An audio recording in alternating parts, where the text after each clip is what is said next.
La principale tonalité, parce qu'après il y a des résurgences, un peu comme dans l'eau qui remonte, la principale c'est l'ouverture sur le monde. Il y a 11 pays qui vont venir en Ariège. Donc c'est un peu inviter le monde en Ariège et puis aussi pour les Ariégeois pouvoir s'ouvrir sur le monde. Ça va des États-Unis, du Japon, de l'Algérie, de la Tunisie, de la Suisse, de la Belgique, de l'Espagne. Voilà, j'en oublie peut-être quelques-unes, mais il y en a 11 en tout. Donc je crois que c'est la principale dimension et ça concerne aussi bien le théâtre, la danse que la musique. Je pense que c'est naturel qu'il y ait cet aller-retour. Le département, ce territoire s'ouvre depuis quelques années vraiment d'une manière importante, je trouve.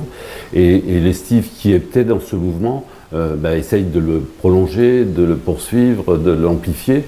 Et puis c'est vrai aussi qu'il y avait, au-delà de l'Ariège et même dans l'Ariège, un débat aussi un peu national sur ouverture-fermeture. Et sans faire de politique politicienne, je ne suis pas du tout là-dedans, mais c'est des valeurs, ça aussi. Et je pense que qu'on discute au niveau national, si on discute au niveau ariégeois, sans parler de couleur politique, si l'Ariège se ferme, elle meurt. Si l'Ariège s'ouvre, toutes ces richesses, tous ces potentiels vont pouvoir s'exprimer. Alors, avant de parler de cette année, on peut faire le constat là, de ce qui vient de se finir, 17-18.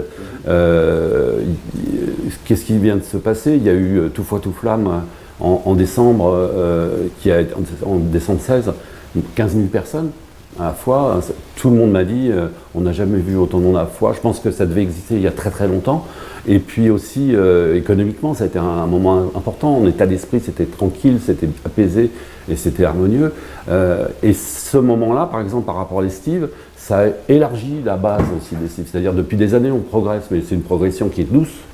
Là, il y a vraiment eu un élargissement. C'est-à-dire, les gens connaissaient l'Estive, mais là, ils se sont appropriés un peu plus l'Estive et ils sont aperçus que c'était aussi pour eux, quoi. Donc, ils venir. Et puis, on va aller à la fin de la saison, ça a été Joël Pomera, ça ira, l'orchestre symphonique de Perpignan-Méditerranée, et puis Torreton le Presse, complet, plein à craquer, des gens heureux de ces soirées, et donc un public très large. Et on va prendre un dernier exemple, avant de parler de la prochaine saison, la présentation de saison qui a eu lieu donc il y a quelques jours. La salle était pleine, avec une chaleur étouffante, mais tout le monde était là et à la fin tout le monde est reparti après avoir applaudi et puis content de ses propositions. Donc je pense que cette année-là va continuer ce mouvement, à la fois le côté progressif avec ces actions, on va chercher les gens, c'est-à-dire on ne reste pas enfermé dans le théâtre, on va chercher les gens, on va leur proposer, comme ça ils essayent, ils viennent, ils voient. Donc ça c'est une progression lente. Et puis il y a un certain nombre de rendez-vous qui sont large public, ouverts et qui vont de la même manière continuer cette ouverture.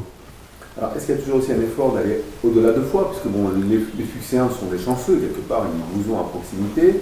Est-ce que les gens de Mirepoix, du Couserans, de l'Ax-les-Thermes et de la Vanée, est-ce qu'il y a quelque chose qui est fait pour eux? Est-ce que c'est votre rôle aussi d'aller sur les territoires, de les faire venir, de trouver des astuces?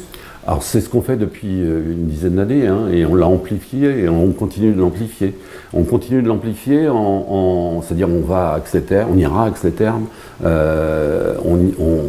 va dans la Basse-Ariège, on va dans le Couserans, on vient au Pays d'Aume, Pays de Mirepoix.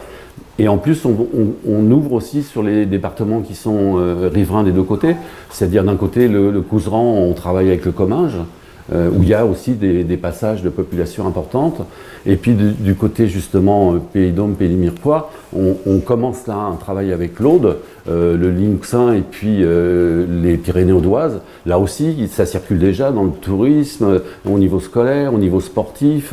Donc on essaie de s'inscrire dans ce mouvement. C'est la même chose, c'est-à-dire il y a un mouvement qui existe en ce moment à ce niveau-là, aussi bien économique, touristique et autres. Et la culture, on va essayer de l'inscrire et qu'elle aide aussi en retour ce développement économique et humain qui fait que l'Ariège s'ouvre des deux côtés.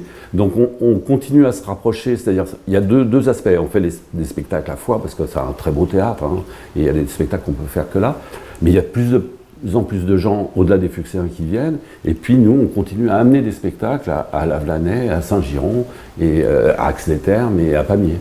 Alors dernière question, le visuel de cette année c'est une girafe avec un petit bateau je crois sur l'eau. Alors oui, c'est ses cornes, alors, au final, hein, c'est les cornes de la girafe. Pourquoi? Ça a été un peu la façon de présenter aussi cette saison. On dit embarquer pour un pays lointain, de point ici. C'est cette idée donc d'embarquer pour un pays lointain, c'est-à-dire cette ouverture sur le monde, mais ça se passe ici, quoi. Et que être ouvert sur le monde ne nécessite pas forcément d'aller. Voilà, ça ne nécessite pas de prendre son sac à dos et de s'en aller. Et puis la girafe, c'est bien parce que elles sont bien où elles sont. On ne va pas faire venir des girafes, mais justement, c'est un exemple même qui n'existe pas ici. Donc c'est un beau mirage qui est un message, c'est ça, c'est cette ouverture et penser le monde et l'inconnu ou des choses qui n'existent pas ici, on n'a rien.